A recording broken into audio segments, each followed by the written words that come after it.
یوم یکجہتی کشمیر کے موقع پر لندن میں صدر ریاست آزاد جموں کشمیر بیرسٹر سلطان محمود چودھری کی قیادت میں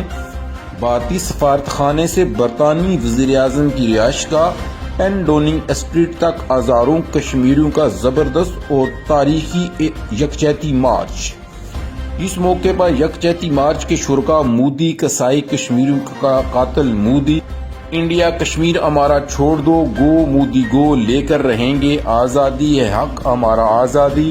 مقبوضہ کشمیر میں قتل عام بند کرو، اقوام متحدہ کشمیریوں کو ان کا حق خود ارادیت دلوائے، عالمی برادری مقبوضہ کشمیر میں بھارتی مظالم کا نوٹس لے، جیسے فلک شگاف نعرے لگا رہے تھے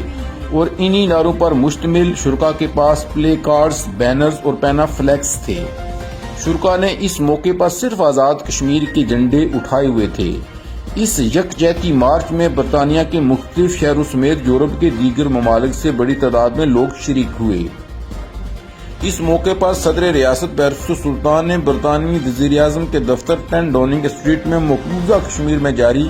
مظالم بند کروانے اور کشمیری عوام کو ان کا حق خود ارادیت دلوانے کے لیے ایک یادداشت بھی پیش کی۔ احتجاجی مظاہرے سے خطاب میں صدر ریاست نے کہا کہ آج لندن میں دنیا بھر اور یورپ کے دیگر ممالک سے آئے ہوئے کشمیریوں نے جس طرح اس مارچ میں بڑی تعداد میں شرکت کر کے جہاں مقبوضہ کشمیر کی عوام سے یکجہتی کا اظہار کیا ہے، وہاں انٹرنیشنل کمیونٹی کو بھی یہ باور کروا دیا ہے کہ کشمیری اب مقبوضہ کشمیر پر بھارتی تسلط کو تسلیم نہیں کرتے۔ انشاءاللہ وہ وقت قریب ہے جب مقبوضہ کشمیر بھارت کے جابرانہ غاصبانہ قبضے سے آزاد ہو کر رہے گا۔ میں ابھی ترکی، امریکہ، بیلجیم اور برطانیہ کے دورے پر آیا ہوں۔ میں نے اپنے دورے کے دوران برطانوی parliament, European parliament, American congressmen, senators اور امریکن وزارت خارجہ میں اہم ملاقاتیں کی، جن میں نے انٹرنیشنل کمیونٹی کو مسئلہ کشمیر کے حال اور مقبوضہ کشمیر کی تازہ ترین صورتحال پر بریفنگ دیتے ہوئے بتایا کہ مقبوضہ کشمیر میں کشمیری عوام اس وقت انتہائی مخدوش صورتحال سے گزر رہے ہیں۔ بین الاقوامی برادری کشمیر کاز کو حل کروانے میں اپنا جارحانہ کردار ادا کرے۔ We are expressing our solidarity with the people of occupied Kashmir who are struggling against 900,000 Indian troops who are subjugating, oppressing and suppressing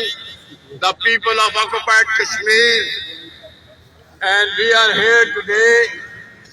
in front of 10 Downing Street to express our solidarity and draw the attention of international community towards Kashmir. We have started our march from Indian High Commission so that we can condemn the Indian atrocities in occupied Kashmir. And Modi is not only killing people of Kashmir,